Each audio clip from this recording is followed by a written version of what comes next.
And again, if we're talking about full-grown consenting adults doing sort of a thought exercise or a communication exercise, I say, have at it. But imagine doing this process on a child, or imagine being a child who's trained and you're doing this process on an adult.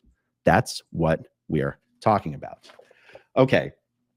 When we get to routine 0B, and it says, and I'm going to repeat, the auditor makes the list of everything he can think of that is banned for any reason from conversation or is not generally considered acceptable for social communication. This includes non-social subjects like sexual experiences, bathroom details, embarrassing experiences, thefts one has done, things nobody would calmly discuss in mixed company.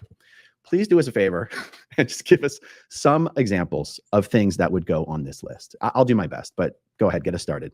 I mean, I just thought about like the bathroom. It's like they would do bloody tampons. If you could talk about bloody tampons, what would you talk about? And if you were talking about bloody tampons, what would you say exactly? So it was like, and it's very confusing as a child, right? Because like when you're there and you're in those cans strapped to them, you're not supposed to move. You're supposed to really stay still, right? It's like the whole thing is so intimidating, really, when you think about it, because it's just like you're in this thing, they're reading your mind. Please keep the cans quiet. Like you're always telling the person to not move. Oh, are you comfortable now? Okay, great. Stay there. Like, so it's all of that, right? It's like 3 hours of a question. Because if the child is confused, as they should be, I mean, it's like, why am I being asked this question again? And it's just like the auditor just acts like, no, that's what L. Ron Hubbard said to do. He said to ask it over and over, and we're doing something very important here. So it's very intellectually abusive. And then it goes into going into the sexual subjects too, Aaron. What I realized is like, you know, the FBI does all these raids of people that speak to kids in sexual ways on phones, even when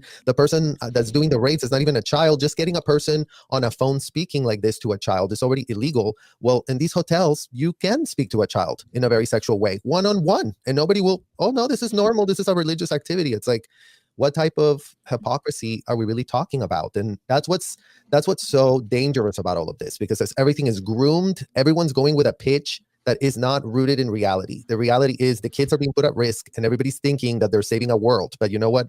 They weren't. Yeah. Guys, if you are watching with kids in the room, now is the time to make them leave.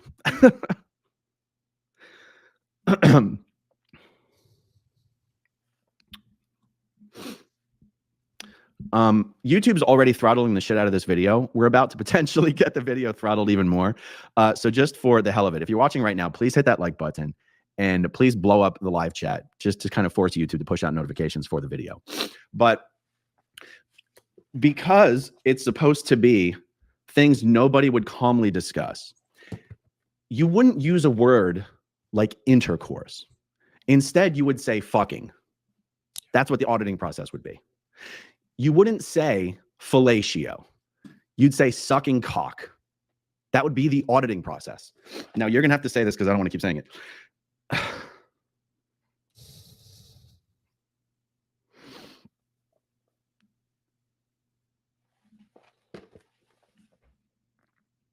The reason I'm getting so upset about this is because when I did my academy levels at PAC, the person that gave me to audit on this was a cadet. Was like a 12-year-old girl. It was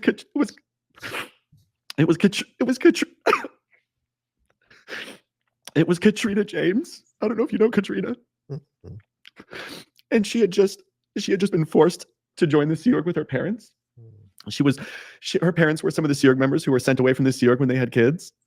And so she grew up in the real world. And then they made her parents come back into the Sea Org and they brought her back to LA against her will. She didn't even want to be there. And she was in the cadet org. And when people are doing their auditor training, they would just give the cadets to them because the cadets had nothing to do and everything. And they thought they would be easier to audit because they don't have all these crazy things in their past. And the thing is, I was just as horrified at having to do this as she was at having to receive it. And it's being done in the co-audit course room with an audience. Everyone can hear what you're doing. And like between auditing sessions, she would just go back to her room and cry.